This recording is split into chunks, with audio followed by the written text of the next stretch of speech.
नमस्कार, grand news की bulletin में आपका स्वागत है। मैं हूं रंजना। खबरों की शुरुआत करने से पहले आइए नजर डालते हैं आज की हेडलाइंस पर। बीएसपी ऑफिसर एसोसिएशन द्वारा विभिन्न पदों पर ऑफिसरों का किया जाएगा चुनाव। वर्कर्स और नॉन वर्कर्स अधिकारियों ने किया वोटिंग। अंडरब्रिज के निर्माण कार्य में हो रही देरी को लेकर लोकसभा सांसद विजय बघेल ने लिया जायजा। निगम अधिकारियों को जल्द निर्माण कार्य पूरा करने का दिया निर्देश। युवा कांग्रेस प्रवक्ता के द्वारा पत्रकार वार्ता का किया गया आयोजन। भाषण प्रतियोगिता के माध्यम से जिला और प्रदेश स्तर के चुने जाएंगे प्रवक्ता। नेशनल हाईवे की बदहाल स्थिति का विरोध जताते हुए बच्चों ने बनाया रंगोली और जल्द सड़क निर्माण करने की मांग। ग्रैंड न्यूज में अब खबरें विस्तार से।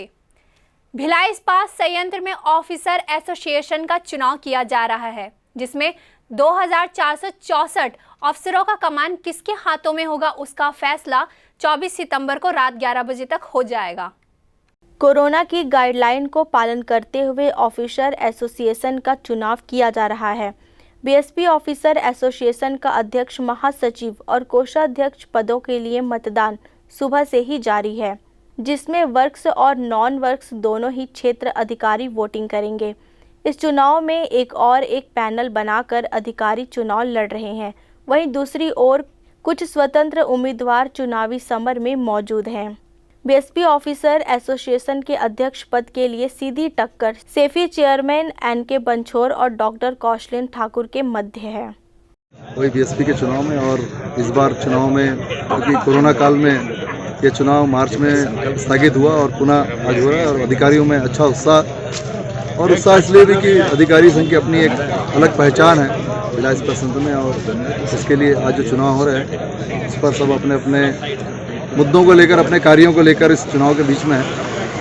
और मैं पिछली बार भी अध्यक्ष था और इस कार्य में हम अपने आप को सफल मानते हैं कि जो मुद्दे हम लोग पिछली बार चुनाव में लेकर आए उसका हम लोग ने निराकरण किया, और वो मुद्दे विपरीत परिस्थितियों में हमने उसका निराकरण किया, क्योंकि जब आज से 10 साल पहले कंपनी की स्थिति बहुत अच्छी थी, 25,000 करोड़ से ज़्यादा का सरप्लस अमाउंट कंपनी के पास था, हर साल का पीबीटी 8,000-10 करोड़ हुआ करता था। उसके बाद भी एंट्री लेवल स्केल का मुद्दा, पेंशन स्कीम का मुद्दा रुका रहा। जियो पेनोमिली भी उस समय नहीं हो पाया। हम लोग ने, जब हमने जिम्मेदारी संभाली, तो इन तीनों मुद्दा का निराकरण किया, और हमारे अधिकारी हमारे इस कार्य से प्रसन्न है। और आने वाले समय में हम लोग ने जो प्रयास किया है, पेयजन भी आने वाले महीने में हो जाएगा। और जो मुद्दे हमेशा अधिकारी संघ में रहेंगे, हमेशा समय के साथ साथ मुद्दे बदलते रहते हैं, लेकिन हम लोग का प्रयास यही रहा कि अपने अधिकारियों के चेहरे पर मुस्कान रहे।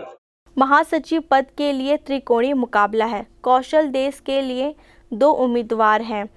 अध्यक्ष पद के उम्मीदवार एनके बंछोर का कहना है कि अधिकारियों में एक अलग से उत्साह बना हुआ है, क्योंकि एक अलग पहचान है। आज चुनाव संपन्न कराया जा रहा है।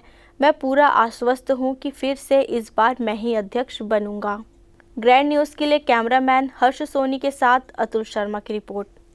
लोकसभा सांसद विजय बघेल ने अंडरब्रिज निर्माण कार्य में हो रही देरी का जायजा लेने पहुंचे और वहां की स्थिति को देखते हुए कहा कि सरकार की अनदेखी से आम जनता परेशान हो रही है। शहर के नागरिकों को जाम से मुक्ति दिलाने के लिए बनाए जा रहे अंडरब्रिज निर्माण में हो रही लेट लतीफी पर सांसद विजय बघेल ने नाराजगी जाहिर की है। क्षेत्र के नागरिकों की शिकायत पर सांसद ने रेलवे तथा निगम के अधिकारियों के साथ मौका मुआयना कर निर्माण कार्य को जल्द पूर्ण कराए जाने के निर्देश दिए। इस दौरान पत्रकारों से चर्चा के दौरान उन्होंने इस लेट लतीफी के लिए सरकार के नुमाइंदों की अनदेखी व लापरवाही को जिम्मेदार ठहराया। सांसद विजय बघेल ने कहा कि दुर्ग शहर के रायपुर नाका व सिकोला भाटा रेलवे क्रॉसिंग पर से गुजरने वालों की सुविधा के मद्देनजर वर्ष 2018 में इन अंडरब्रिज को केंद्र व राज्य सरकार द्वारा स्वीकृति दी गई थी, जिसके बाद राज्य व शहर की सरकार में सत्ता परिवर्तन हो गया। उन्होंने कहा कि हालांकि कोरोना संक्रमण काल से काम काफ़ी प्रभावित हुआ, लेकिन शेष अवधि में निर्माण कार्य को पूरा कराया जा सकता था। राज्य व शहर सरकार की उदासीनता के कारण यह कार्य पूर्ण नहीं हो पाए और अब अंडरब्रिज के लिए खोदे गए गड्ढों में बरसात का पानी भरने से नागरिकों के लिए परेशानी का सबब बनने के साथ जानलेवा बन गए हैं। बार बार यहाँ जनता की शिकायत आ रही थी, पब्लिक और हमारे जनप्रतिनिधिगण भी बार बार इस ओर ध्यान आकर्षित कर रहे थे। तभी पार्षदगणों का भी यहाँ के जो स्थानीय पार्षद हैं अरुण सिंह जी, शिवेंद्र बहादुर जी, नरेश जी, तेजवानी जी और बहुत सारे हमारे और जो जिम्मेदार लोग हैं उनके माध्यम से बार बार शिकायत आ रही थी और मैं भी आते जाते इस अव्यवस्था को देख भी रहा था। और आज हमने पूरे अधिकारियों सहित यहाँ पे अपने साथियों के साथ यहाँ दौरा किया है। जानकारी लेने पर पता चला है कि 2018 से काम शुरू है और 2018 को आज तक अगर ले 2021 लग गया, 19, 20, 21 मतलब 3 साल लगभग हो रहा है। और 3 साल में एक ब्रिज का निर्माण ना हो, ये वाकई में बहुत सारे प्रश्न चिन्ह विभाग, चाहे रेल विभाग हो चाहे नगर निगम के विभाग हो, उस पर प्रश्न चिन्ह लगता ही है। ठीक है, मान लें कि अगर बीच में 1-1.5 साल हम लोग कोरोना से ग्रस्त थे, उस समय बहुत सारे काम, निर्माण काम बंद थे, शासकीय उसमें बंधन भी लगे थे, इसलिए स्वाभाविक रूप से 1-1.5 साल बंद होना है। लेकिन 1.5 साल में भी बहुत सारे जो छोटे काम हैं वो भी नहीं हो पाए। लोगों की सुविधा के लिए अगर इसमें हम मुरम डाल देते तो उस पार जो बस्ती है, उस पार जो कॉलोनी है, उसमें आवागमन निरंतर बने रहती। साथ ही साथ यहाँ पानी भरा है, गंदगी फैलेगी, बीमारियाँ आएगी और कोई भी डूब के मर भी सकता है इसमें। तो आए दिन डूबने की भी खबर आ रही है। तो इस तरह की जो वारदात होने की आशंका है, उस क्षेत्र को जल्दी से जल्दी हम उस रूप में बनाएं ताकि सुरक्षित रूप से काम चलते रहे और लोगों को भी असुविधा ना हो। और इसीलिए आज रेलवे विभाग के अधिकारी और नगर निगम के अधिकारी यहाँ आए हुए हैं और उनके साथ हमारी चर्चा हो रही है। जल्द से जल्द ये काम शुरू करें, ये हमने उनको निर्देश किया है। पानी के भराव से क्षेत्र में संक्रमण फैलने की संभावना बन गई है। उन्होंने अधिकारियों को तत्काल कार्य प्रारंभ करने एवं सिकोला भाटा पटरी पार के लिए वैकल्पिक रास्ता देने के निर्देश दिए। इस दौरान ब्रिज कॉरपोरेशन, रेलवे और निगम के अधिकारी भी मौजूद थे। साथ ही वार्ड पार्षद शिवेंद्र परिहार, नरेश तेजवानी, अरुण सिंह, मीना सिंह के साथ अलका बाघमार प्रभावित क्षेत्र वासियों के साथ मौके पर उपस्थित थे। ग्रैंड न्यूज़ के लिए दुर्ग से आनंद सिंह राजपूत की रिपोर्ट। युवा कांग्रेस के राष्ट्रीय प्रवक्ता सुबोध हरितवाल द्वारा पत्रकार वार्ता का आयोजन किया गया और उन्होंने पत्रकार वार्ता में बताया कि भाषण प्रतियोगिता के माध्यम से जिले और प्रदेश के स्तर के प्रवक्ता का चुनाव किया जाएगा। पत्रकार वार्ता में जानकारी देते हुए युवा कांग्रेस के राष्ट्रीय प्रवक्ता ने बताया कि यंग इंडिया के पार्ट 2 बोल कार्यक्रम भारतीय युवा कांग्रेस द्वारा आयोजित एक भाषण प्रतियोगिता है, जिसमें 18 वर्ष से लेकर 38 साल तक के लोग इस प्रतियोगिता में हिस्सा ले रहे हैं, जिसके माध्यम से हम भविष्य के वक्ताओं की खोज करने का काम कर रहे हैं। 2020 में यंग इंडिया के बोल माध्यम से पूरे देश से प्रतिभागी चुनकर आए थे, जिन्हें अलग अलग स्तर पर पार्टी ने प्रवक्ता की जिम्मेदारी दी और उन्हीं में से कुछ लोग राष्ट्रीय प्रवक्ता के पद पर भी हैं। इंडिया बोल कार्यक्रम के माध्यम से हम जिला, प्रदेश और राष्ट्रीय स्तर के प्रवक्ता साथियों का चयन करेंगे। प्रतियोगिता के पहले चरण में गूगल फॉर्म के माध्यम से प्रतिभागियों की जानकारी इकट्ठा की जाएगी, जिसकी आखिरी तारीख 1 अक्टूबर 2021 है। दूसरे चरण में अक्टूबर के प्रथम सप्ताह में जिला स्तर पर उन प्रतिभागियों को बुलाकर भाषण प्रतियोगिता आयोजित की जाएगी और इसमें जीतने वाले पहले 5 लोगों को जिला प्रवक्ता तत्काल नियुक्त किया जाएगा। दूसरे चरण में अक्टूबर के द्वितीय सप्ताह में जिला स्तर पर विजयी प्रतिभागियों को प्रदेश स्तर पर फिर से भाषण प्रतियोगिता होगी और इसमें पहले 5 प्रतिभागियों को प्रदेश प्रवक्ता नियुक्त किया जाएगा। देश के हर प्रदेश में चयनित होने वाले 5-5 प्रतिभागी राष्ट्रीय स्तर के प्रतियोगिता में 14 नवंबर को नई दिल्ली में हिस्सा लेंगे। उसमें जीतने वालों को राष्ट्रीय प्रवक्ता नियुक्त किया जाएगा। यूथ कांग्रेस के राष्ट्रीय अध्यक्ष श्रीनिवास जी और कृष्णा अल्लाबरू जी जो हमारे राष्ट्रीय प्रभारी हैं, उन्होंने ये निर्णय लिया कि अब प्रवक्ताओं का भी चयन भाषण प्रतियोगिता के माध्यम से होगा। कोई भी प्रवक्ता जिला या प्रदेश या राष्ट्रीय स्तर पर जो चुना जाएगा वो एक भाषण प्रतियोगिता के माध्यम से चुना जाएगा। उसे नाम दिया गया है यंग इंडिया के बोल। इसमें कुछ मुद्दे हमने डिसाइड किए हैं, चाहे महंगाई हो, चाहे वो बेरोजगारी हो, चाहे वो कोरोना का मिसमैनेजमेंट जैसे इश्यूज हों, वो डिसाइड किए गए हैं। उनमें हम गूगल फॉर्म्स के माध्यम से एंट्री मंगाएंगे और उसके बाद वो उसी के लिए उसी एंट्रीज के माध्यम से उनका चयन होगा। वो लोग भाषण प्रतियोगिता में अपनी योग्यता और काबिलियत हमें दिखाएंगे। उसके माध्यम से हम जिला स्तर पर और प्रदेश स्तर पर प्रवक्ता अपॉइंट करेंगे। छत्तीसगढ़ में जिला स्तर पर इसका प्रचार प्रसार ज़्यादा से ज़्यादा लोगों को गूगल फॉर्म के माध्यम से इसमें आवेदन हेतु प्रोत्साहित किया जाएगा। हरितवाल ने आगे बताया कि इस भाषण प्रतियोगिता में 4 महत्वपूर्ण विषय हैं, जिनमें कोरोना काल की विफलता, लोकतंत्र की हत्या, कमर तोड़ महंगाई, देश में बढ़ती हुई बेरोजगारी जैसे ज्वलंत मुद्दे होंगे। आयोजित पत्रकार वार्ता में युवा कांग्रेस राष्ट्रीय प्रवक्ता के साथ प्रदेश तथा जिले के पदाधिकारी मौजूद रहे। ग्रैंड न्यूज़ के लिए दुर्ग से आनंद सिंह राजपूत की रिपोर्ट।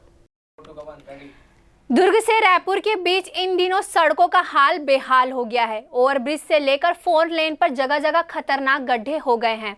आवागमन की समस्या को ध्यान में रखते हुए पूर्व सभापति राकेश सेन द्वारा लगातार 3 दिनों से अनोखे तरीके से प्रदर्शन कर रहे हैं। आज बच्चों ने नेशनल हाईवे पर रंगोली और पेंटिंग बनाकर अपना अनोखा विरोध प्रदर्शन किया। भिलाई के नेहरू नगर से कुम्हारी तक 4 लेन पर बड़े बड़े गड्ढों की वजह से रोज हादसे हो रहे हैं। कई लोग अपनी जान तक गंवा चुके हैं। इस खास्ता हाल रोड की चपेट में अक्सर 2 पहिया वाहन चालक आ रहे हैं, क्योंकि गड्ढों के कारण 2 पहिया वाहन लड़खड़ाती है और एक गड्ढे में चली जाती है, फिर अनियंत्रित होकर गिर जाती है। लोगों की समस्या को ध्यान में रखते हुए पूर्व सभापति राकेश सेन ने लगातार 3 दिनों से अनोखे तरीके से प्रदर्शन कर रहे। एक्चुअली में क्या है, जो हमारे जो भिलाई क्षेत्र छत्तीसगढ़ में जो है रोड की व्यवस्था, जगह जगह पे हाईवे नेशनल रोड पे जो गड्ढे बड़े बड़े गड्ढे हैं, आए दिन सब जो फैमिली निकलती है जॉब के लिए, वर्किंग के लिए, छोटे छोटे बच्चों को लेके निकलते हैं, तो आए दिन कुछ ना कुछ की वजह से और स्पेशली गड्ढों की वजह से एक्सीडेंट्स होते हैं। तो आज मेरे क्लास के और स्वयं सिद्धा ग्रुप के परिवार की तरफ से हम लोग यहाँ पे कुछ बच्चों को लेके एकत्रित हुए हैं, जो 20-25 बच्चे यहाँ पे एकत्रित हुए हैं, और ये मैसेज देना चाह रहे हैं सीजी गवर्नमेंट को और पब्लिक को भी कि आप लोग की आंखें कब खुलेगी। प्लीज़ आप लोग सब इकट्ठा होइए और सीजी गवर्नमेंट को बताइए कि ये रास्ते हमारे ठीक करके दीजिए, दुरुस्त करके दीजिए। आज राज्य सरकार और जिला प्रशासन का नींद खोलने के लिए नेशनल हाईवे 53 पर बच्चों द्वारा रंगोली और पेंटिंग बनाया गया। पूर्व नेता प्रतिपक्ष राकेश सेन का कहना है कि लगातार 1.5 सालों से नेशनल हाईवे और ओवरब्रिज बनाने का कार्य चल रहा है। इसके चलते 4 लेन पर जगह जगह पर बड़े बड़े गड्ढे हो चुके हैं। कई लोग इस गड्ढे की वजह से हादसों का शिकार बन रहे हैं। कईयों की मौत भी हो गई। हम लोगों ने अनोखे तरीके से आंदोलन शुरू किया है। आज हमने नेशनल हाईवे पर बच्चों के द्वारा रंगोली और पेंटिंग बनाकर अपना विरोध प्रदर्शन किया। जल्द से जल्द सरकार द्वारा रोड नहीं बनाने पर उग्र प्रदर्शन करेंगे। रंगोली टीचर का कहना है कि राज्य सरकार और आम जनता को एक मैसेज देना चाह रहे हैं कि रास्ते जल्द से जल्द ठीक किया जाए। देखिए, लगातार आप लोग देख रहे हैं कि 1.5 साल से भिलाई से लेकर रायपुर टाटीबंध तक 4 लेन की जो हालत है वो बद से बदतर होते चले गई है।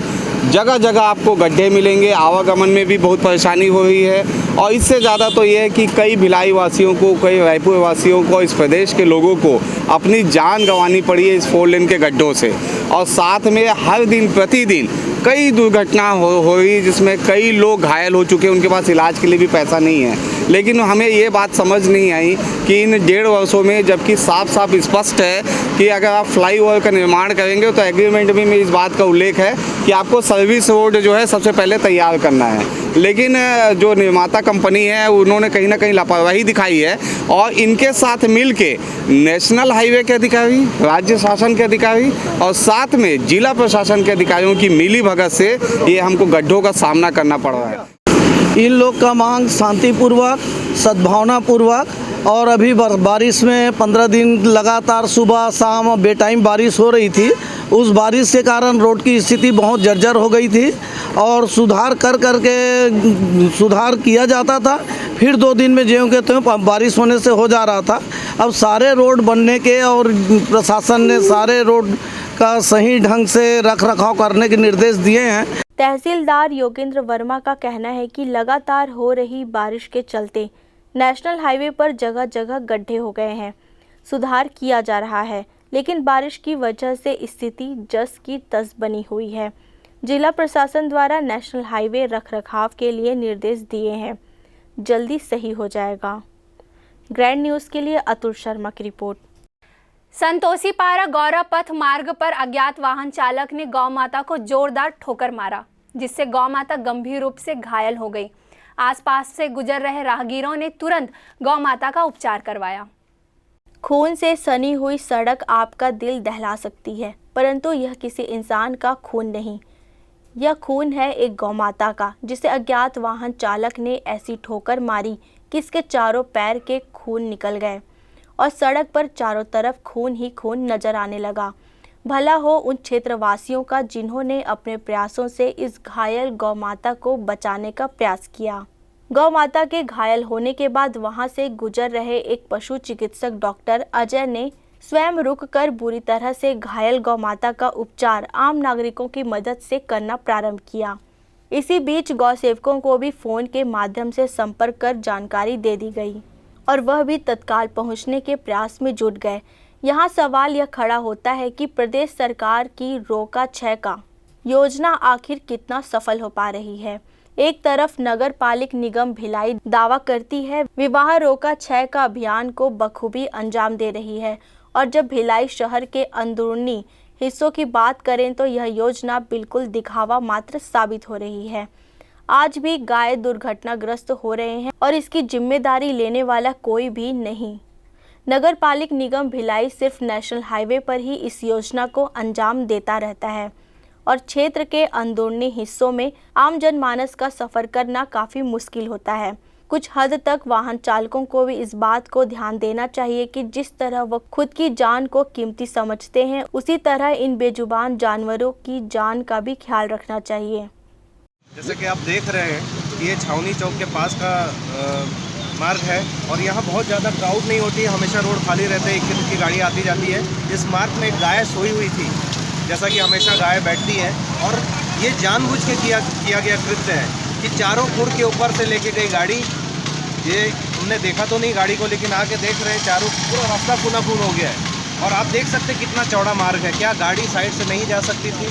और सरकार की बहुत सारी योजनाएं, छेका योजना के नाम से भी योजनाएं चल रही है, गौठान चल रहा है, लेकिन आज भी लगातार गायों का एक्सीडेंट हो रहा है। जबकि ये जो या तो कार्रवाई उनके ऊपर हो, जो मालिक है उनके ऊपर वो कार्रवाई की जाए कि आपकी गाय ऐसे खुले में न छोड़े, क्योंकि ये कितनी तकलीफ देता है ये चीज़ कि हमारे सामने लहू चारों तरफ फैला हुआ है और कोई भी देखने के लिए नहीं बनता। मैंने देखा कि एक एक्सीडेंट हो गया है गाय का, काफ़ी लोग इकट्ठा हुए थे।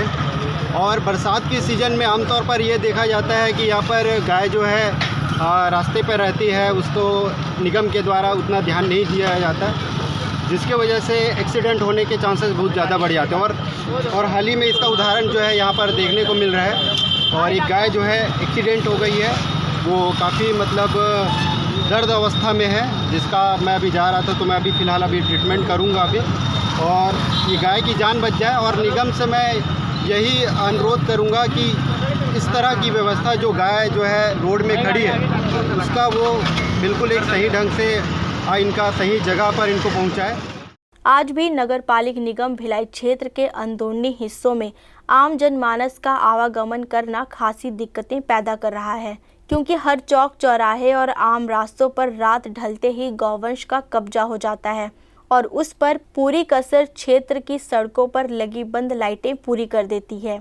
जरूरी है कि प्रदेश सरकार की महत्वाकांक्षी योजना रोका 6 को शहर के अंदरूनी हिस्सों में भी चलाया जाए, ताकि आम जनमानस का सड़कों पर आवागमन सुगम बन सके। ग्रैंड न्यूज़ के लिए कैमरामैन हर्ष सोनी के साथ अतुल शर्मा की रिपोर्ट। वक्त हो चला है एक छोटे से ब्रेक का, बने रहिए ग्रैंड न्यूज़ के साथ।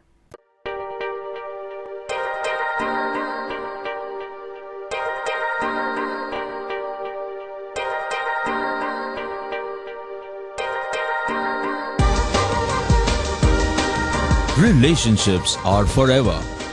out of all loved ones, your children are most precious. One of our biggest dreams is to give our children's marriage the top in luxury and facility.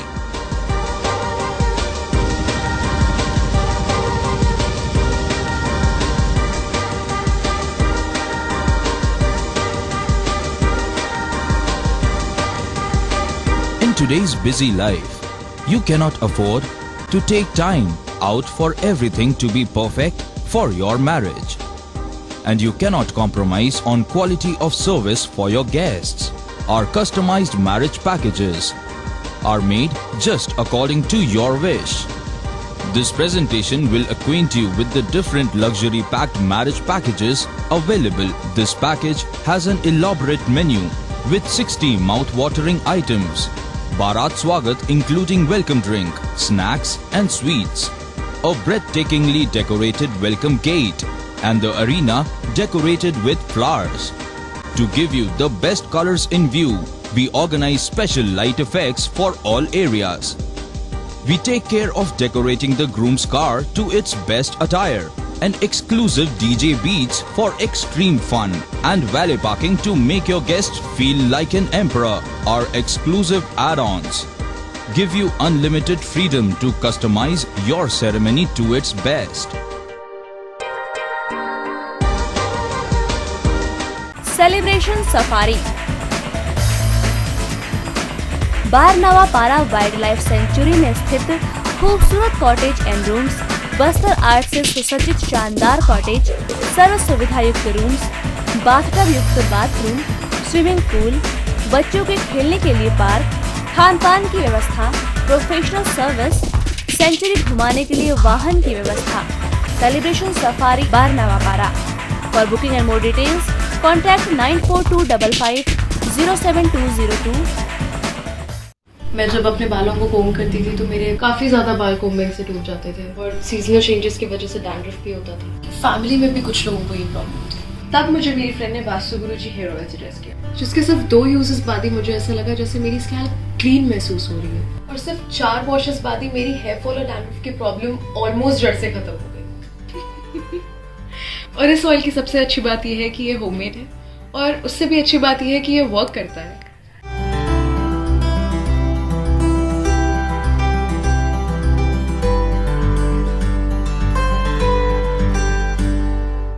Break के बाद आपका स्वागत है। शासकीय उच्चतर माध्यमिक विद्यालय कुरूद में स्वास्थ्य शिविर का आयोजन किया गया, जहां सभी विद्यार्थियों को शारीरिक और मानसिक रूप से स्वस्थ रहने की जानकारी दी गई, साथ ही प्रतिदिन योग करने के लाभ भी बताए गए। प्रदेश के सभी शासकीय स्कूलों में अध्ययनरत विद्यार्थियों के लिए शासन प्रशासन द्वारा समय समय पर निःशुल्क चिकित्सा शिविर का आयोजन किया जाता है, जिससे यह विद्यार्थी स्वास्थ्य लाभ ले सके। इसी कड़ी में शासकीय उच्चतर माध्यमिक विद्यालय कुरूद में गुरुवार को मानसिक स्वास्थ्य शिविर का आयोजन किया गया, जिसमें शाला में उपस्थित हुए विद्यार्थियों की मानसिक जांच विभिन्न तरीकों से की गई एवं शरीर को मानसिक तौर पर किस तरह स्वस्थ रखा जाए, इसकी जानकारी भी उपस्थित विशेषज्ञों द्वारा उपलब्ध कराई गई। साथ ही शरीर को चुस्त दुरुस्त और मानसिक तौर पर स्वस्थ रखने के लिए योग के आसन भी सिखाए गए। ऊपर के हिस्से पे उस पे होनी चाहिए।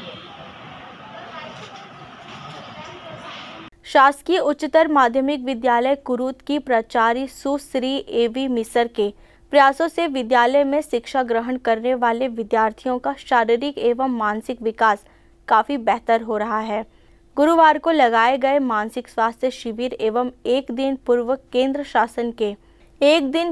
केंद्र शासन के चिरायु विभाग द्वारा लगाए गए हृदय रोग जांच शिविर की जानकारी प्राचार्य द्वारा ग्रैंड न्यूज टीम को दी गई। शासकीय उच्चतर माध्यमिक विद्यालय कुरूद में आज मानसिक स्वास्थ्य के लिए जिला अस्पताल दुर्ग के द्वारा एक शिविर का आयोजन किया गया, जिसमें बच्चों को अध्ययन अध्यापन के अतिरिक्त उनके मानसिक स्वास्थ्य, लाइफ स्किल के बारे में जानकारी दी जा रही है। विद्यालय लगातार विद्यार्थियों के समग्र विकास के लिए प्रयासरत होता है। इसके अंतर्गत ही ये शिविर का आयोजन किया गया है। इसमें बच्चों को योगा सिखाया जा रहा है, विभिन्न लाइफ स्किल्स के बारे में जानकारी दी जा रही है, ये इसके लिए राष्ट्रीय स्वास्थ्य मिशन की तरफ से आयोजित ये शिविर है और विभिन्न क्रियाकलाप करवाए जा रहे हैं विद्यार्थियों के द्वारा। हम लोग जिला अस्पताल दुर्ग से आए हैं।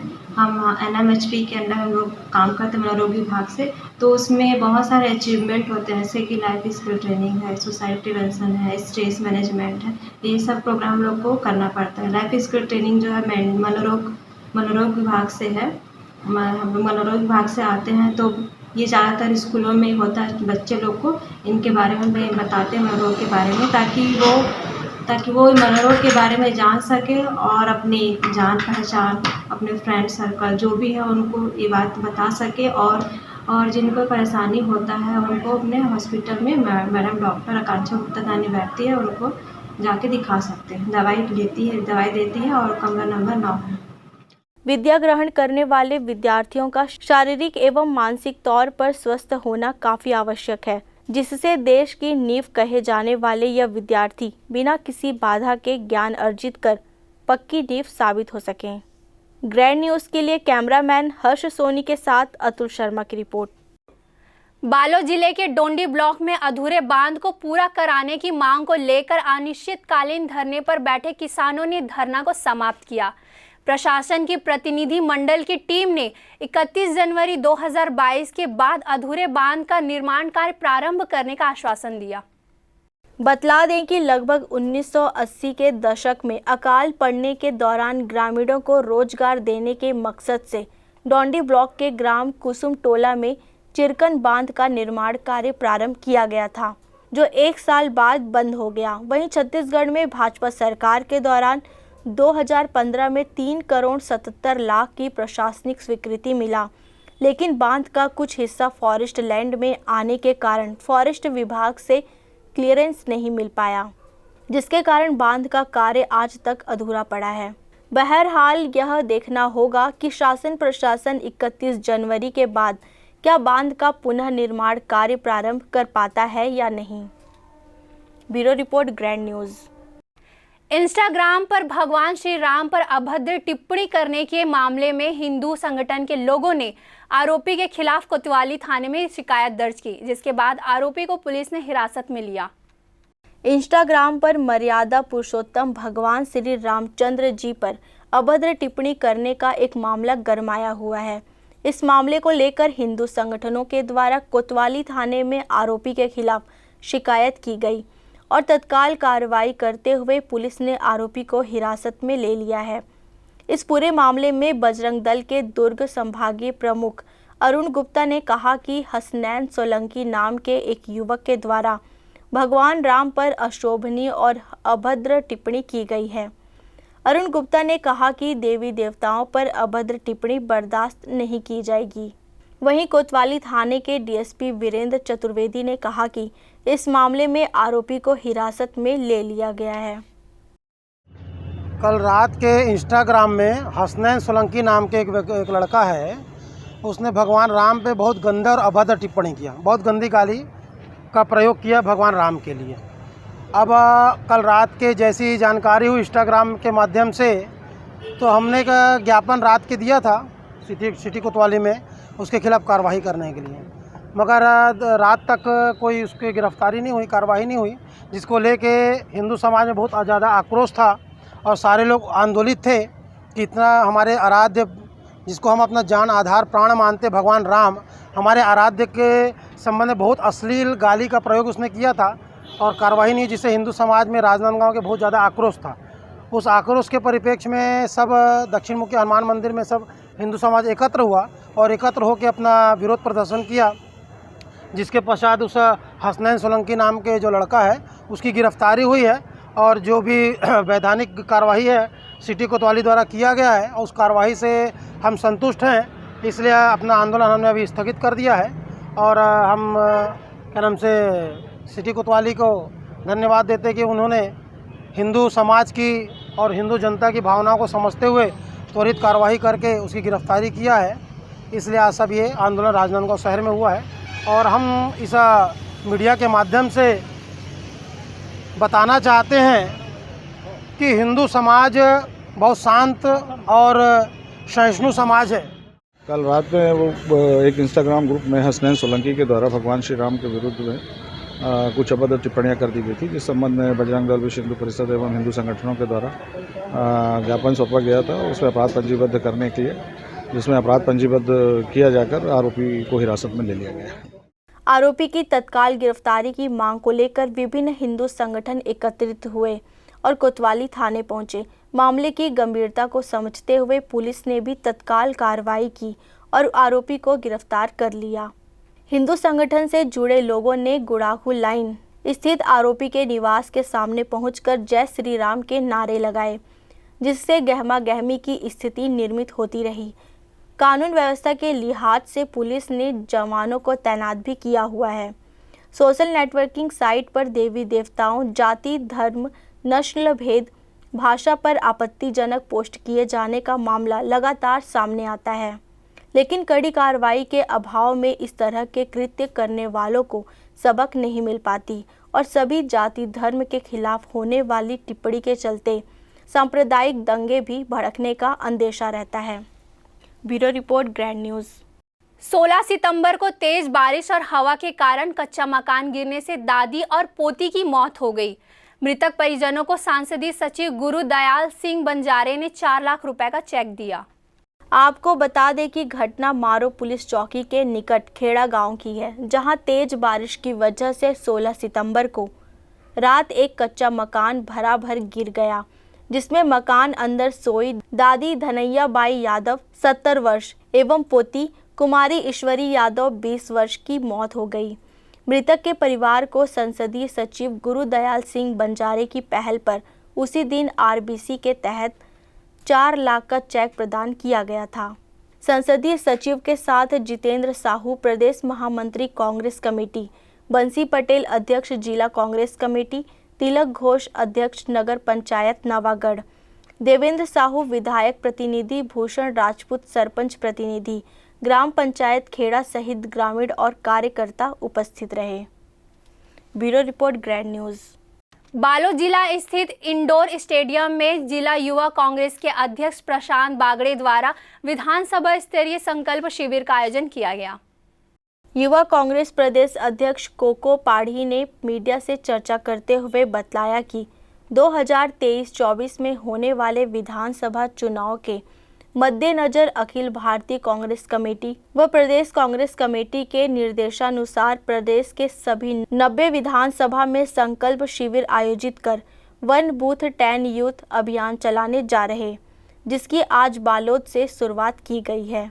अखिल भारतीय कांग्रेस कमेटी के निर्देशानुसार, प्रदेश कांग्रेस कमेटी के निर्देशानुसार प्रत्येक बूथ में युवाओं की टीम तैयार करनी है।